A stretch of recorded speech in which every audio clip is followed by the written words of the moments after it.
अस्सलाम वालेकुम, कैसे हैं आप लोग? उम्मीद है खैरियत से होंगे। और भाई आज का व्लॉग मैं अभी शुरू कर रहा हूँ। इस वक्त बज रहे हैं 9:15, बट आपको बाहर देख के लगेगा नहीं 9:15। ओ ये क्या करते हुए जा रहे हैं, बदतमीज़। खैर घर पे आ गया हूँ मैं, काम तो हो गया अल्हम्दुलिल्लाह। और अल्हम्दुलिल्लाह आसिया का थीसिस एक्सेप्ट हो गया है और Asiya is now officially graduate, double master हो गई हैं ये। इनका जो वैसे पहले जो हुआ था, जो मैंने पहले बताया था, वो हो चुका था। थीसिस इसका इन प्रोसेस था एक्सेप्टेंस के, तो कुछ चीज़ें थी वो होनी थी, तो आज फाइनली इसका थीसिस भी एक्सेप्ट हो गया। तो आसिया इज़ नाउ ग्रेजुएट अल्हम्दुलिल्लाह। अब आसिया का कॉन्वोकेशन कब ज्वाइन करने जाएंगे हम, वहाँ पे क्या कब अटेंड करेंगे, वो ज़रा बाद में भी डिटेल्स आएंगी। अभी तक की इत्तलात के मुताबिक Asiya Iqbal is graduate from university of Seinajoki of, नहीं यही है ना, Seinajoki university of applied sciences से जो है वो मास्टर्स कर चुकी हैं अपना इंटरनेशनल बिजनेस मैनेजमेंट में, हाँ। अब लोग लिख सकते हैं बाजी का इंट्रोडक्शन। आसिया इकबाल आला तालीम हासिल करने के लिए बैरून मुल्क गई थी।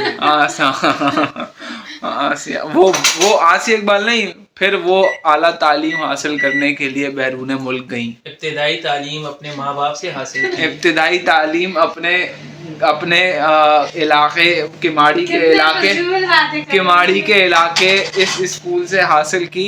और और कौन सी तालीम के लिए? उसके बाद आला तालीम के लिए।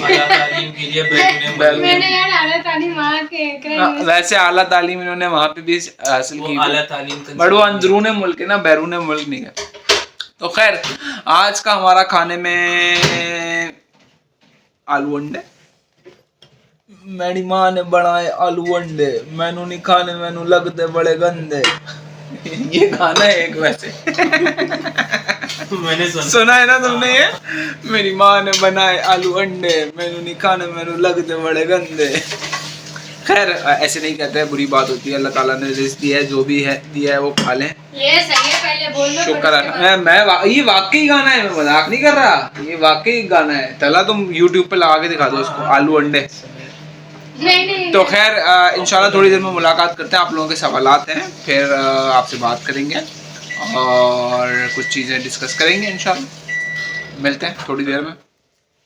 हेलो जी, तो रात को फिर वही हुआ, मैं बहुत ज़्यादा थक गया। आँखों से आपको लग नहीं रहा जैसे मैं शराबी वराबी तो नहीं हूँ? ये भाई रात को लेट भी आने लगे हैं आजकल, पता नहीं क्या करते हैं। बहुत काम कर रहे हैं हम आजकल, बहुत काम कर रहे हैं। तो खैर मैंने सवालात के जवाब फिर नहीं दिए, मैं बहुत थक गया था। और बस खाना खाने के बाद जो कंडीशन होती है ना कि बस वो ऐसे करके पढ़ने वाली, वो वाली थी मेरी। तो मैं अभी थोड़े से सवालात के, वैसे तो मैंने कमेंट्स में सबके ही कोशिश की है कि सबके दे दूँ, बट अभी मैं दे देता हूँ। Sher Ali bro, you great person, अल्लाह आपा कामयाबी दे, आमीन आमीन आमीन। Adnan Baloch, to be honest, thank you Adnan भाई, thank you so much. Qadir T shirt 20 euro not bad, महंगी है, मेरी बहन है ये, बट ये बहुत महंगी टी शर्ट है भाई, हम नहीं ले रहे। सस्ती है 20 यूरो की एक टी शर्ट 6,000 रुपये की, हाई क्वालिटी। नो मेरे पास है। नैन तारा आसिफ ने कहा भाई एक क्वेश्चन है, मेरे हस्बैंड को बार्बर का एक्सपीरियंस है, क्या वो अपनी शॉप ओपन कर सकते हैं वहाँ पे? बिल्कुल कर सकते हैं, पैसे हों तो आप शॉप ओपन करें और अपना काम स्टार्ट करें, कोई रोकने वाला नहीं है यहाँ पे। वीज़ा चाहिए ना? भाईजान क्या इमिग्रेशन काउंटर पर बैंक मोबाइल ऐप होना पास लाजमी है? मोबाइल एप्लीकेशन होना लाजमी है बैंक की? क्या वो हर एक से चेक करते हैं? हर एक से चेक नहीं करते, रैंडम चेक करते हैं, बट होना लाजमी है। इसको आप ऐसे ले लें कि अगर आप आपके पास नहीं है और उन्होंने आपसे ही पूछ लिया कि यार आप अपनी बैंक एप्लीकेशन को लॉगिन करके दिखाएं, फिर आप क्या करेंगे? वो सीधा वापस है, फिर मतलब वो अंदर भी नहीं आने देते, फिर वो वहीं से ही आपको घुमाते हैं, ऐसे राउंड लगवाते हैं एयरपोर्ट का और आपको वापस रिपोर्ट कर देंगे। तो ये रिस्क ना लें, हर कोई अपनी एप्लीकेशन साथ रख के लाए जिसके अंदर वो पैसा उसके पास। करेंसी कोई भी हो सकती है, करेंसी PKR भी हो सकती है, कोई इशू नहीं है। आप मतलब PKR में फॉर एग्जांपल उतना ही अमाउंट बन रहा है जो यहाँ के यूरोज़ में बन रहा है, तो उसके इक्विवेलेंट जितना अमाउंट पीकेआर में बन रहा है आप वो पीकेआर में उनको अपनी एप्लीकेशन में शो करा दें, कोई इशू नहीं है उसके अंदर। ब्रदर मेरी वाइफ को 4 साल का वीज़ा मिलेगा एंड मुझे 1 ईयर का। After 1 year easily visa extend हो जाता है या फिर सारे डॉक्यूमेंट्स दोबारा साथ लगाने होंगे? आफ्टर 1 ईयर या तो आप अपनी जॉब शो कराएंगे, ठीक है, आपको जॉब मिल गई होगी तो जॉब का कॉन्ट्रैक्ट लेटर, साथ में 3 महीने की सैलरी स्लिप और आपका मेरे ख्याल में पासपोर्ट वगैरह, ये 2-4 चीज़ें इस तरह से दोबारा से आप उनको शो कराएंगे। ज़्यादा बैंक स्टेटमेंट और ये शो कराने की ज़रूरत नहीं है, अगर आपके पास जॉब है तो की बात कर रहा हूँ। अगर इन केस आपके पास जॉब नहीं है तो फिर आप दोबारा से उनको, फॉर एग्जांपल आप 1 साल का ही वीज़ा एक्सटेंड करवाना चाहते हैं तो फिर आपने 1 साल की दोबारा से वही अमाउंट शो करानी है अपनी बैंक स्टेटमेंट में। मतलब आपने यहाँ के बैंक की स्टेटमेंट दिखानी है कि भाई मेरे अकाउंट में भी इतने पैसे पड़े हुए हैं, ठीक है, और मैं 1 साल और आगे सर्वाइव कर सकता हूँ, तो फिर वो आपको 1 साल का और वीज़ा दे देंगे। तो स्पाउस में ये होता है कि स्पाउस जो है आपको आके या तो जॉब ढूंढनी है, जॉब ढूंढ ली तो जॉब का फिर जब आपका वीज़ा रिन्यूअल के लिए आ रहा होगा तो जॉब का कॉन्ट्रैक्ट लेटर, साथ में आपके 3 महीने की सैलरी स्लिप, ये चीज़ें लगा के आप दे दें, उसके ऊपर वीज़ा रिन्यू हो जाता है। Salam brother, I applied for appointment on 20. I applied for appointment on 29th April. I am still in waiting list. Do I have to wait or can I write an email to them? Or can I read my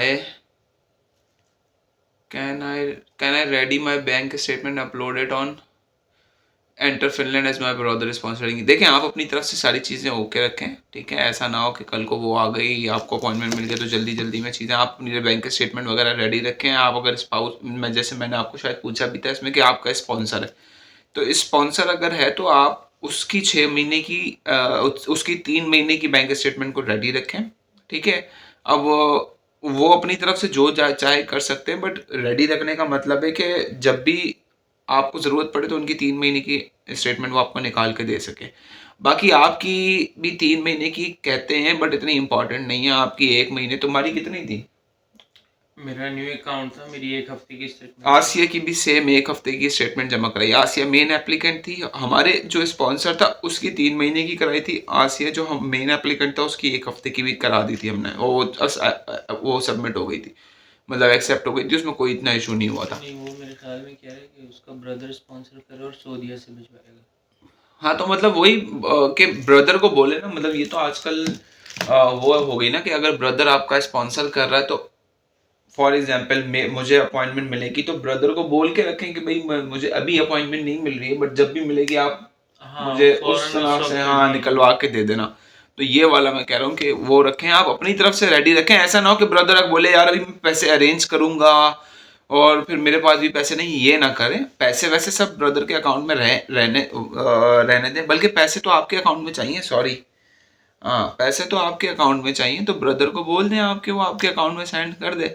और मेरे ख्याल में कोई 3-4 महीने नहीं लगेंगे appointment में, वो जल्दी मिल जाएगा। आप ब्रदर से अपने अकाउंट में पैसे मंगवा लें, आपकी भी स्टेटमेंट रेडी हो जाएगी, साथ में ब्रदर की 3 महीने की, अगर ज़्यादा हो तो 4 महीने की लगा देना यार, कोई इतना वो नहीं है, वो कोई रिजेक्ट नहीं करेंगे इसके ऊपर। बट ये कि 3 महीने की आप स्टेटमेंट ब्रदर की लगा देना जिसके अंदर वो अमाउंट शो हो रहा हो जो उन्होंने आपको ट्रांसफ़र किया होगा, और आपके पास आपकी स्टेटमेंट में वो शो हो रहा हो जो उन्होंने आपके अकाउंट में आके गिरा है। तो ये ख्याल रखना बस इस बात का। अच्छा जी, इसके बाद है भाई, can international student spouse husband can do business? हाँ, इंटरनेशनल स्टूडेंट का स्पाउस भी कर सकता है। What business you suggest that easy to manage and how much investment is required initially? Does Finland allow government allow international students power to do trading? अच्छा, trading बिल्कुल legal है Finland में, trading का कोई वो नहीं है कि पाकिस्तान की तरह यहाँ पे कोई ऐसा इशू नहीं है कि ट्रेडिंग वगैरह का मसला हो। आप ट्रेडिंग यहाँ पे कर सकते हैं, अगर आपको आती है आप वीआईपी तरीके से करें, कोई इशू नहीं है, वो आपकी इनकम में काउंट होगी।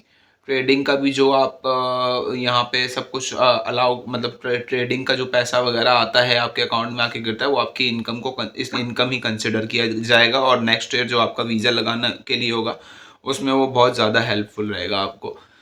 दूसरी चीज़ ये कि हाउ मच इन्वेस्टमेंट, यार ये तो मैं नहीं बता सकता। आप रफली भी अगर मैं कहूँ कोई रेस्टोरेंट का पिज़्ज़ा शॉप वगैरह खोलना या छोटा मोटा भी काम खोलना, मेरे ख्याल में 1 लाख, 1.25 लाख, 1.5 लाख यूरो तक तो आपका लग जाएगा। तो ये मुझे लगता है। बाकी मैं, क्योंकि इसके ऊपर जो भी बंदा आएगा उसको रिसर्च करना ज़रूरी है कि वो किस फील्ड में घुसना चाहता है, क्या करना चाहता है, तो वो आप अपनी तरफ से देख लें कि क्या हो सकता है। बाकी बिजनेस कर सकता है। और मुझे पर्सनली यहाँ पे रेस्टोरेंट बिजनेस अच्छा लगता है, तो कभी किया तो इंशाल्लाह वो करेंगे। बाकी आप लोगों को जो पसंद आए वो आप कर सकते हैं।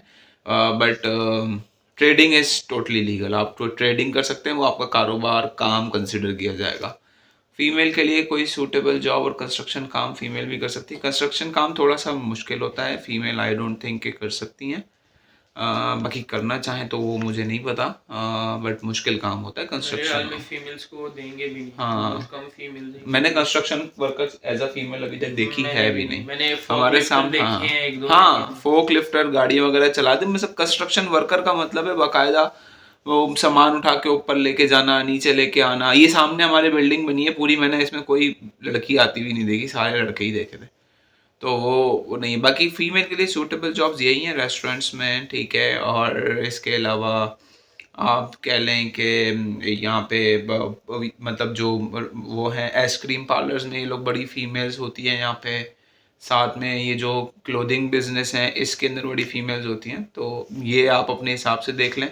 वैसे अगर कोई कोर्स करके आना चाहे तो अच्छा इंटरनेशनल लेवल का शेफ़ का कोर्स करें, मतलब ऐसा पाकिस्तानी या इंडियन खानों वाला नहीं, कोई ऐसा कोर्स करें कि जो मतलब वो इंटरनेशनल लेवल का हो। लाइक आप कोरियन का भी कर सकते हैं, चाइनीज़ खानों का कर सकते हैं। इस तरह से कोशिश करें कि आप वो कोई कोर्स कर लें इंशाल्लाह। तो खैर बहुत सारे सवाल थे, यहाँ पे ख़त्म करते हैं आज के सवालात को। इंशाल्लाह मुलाकात होगी आप लोगों के साथ कल एक और नई वीडियो में। अपना बहुत ख्याल रखिएगा, दुआ में याद रखिएगा। वीडियो को लाइक कर दें, शेयर करें, कमेंट करें, सब्सक्राइब करें। अल्लाह हाफिज़।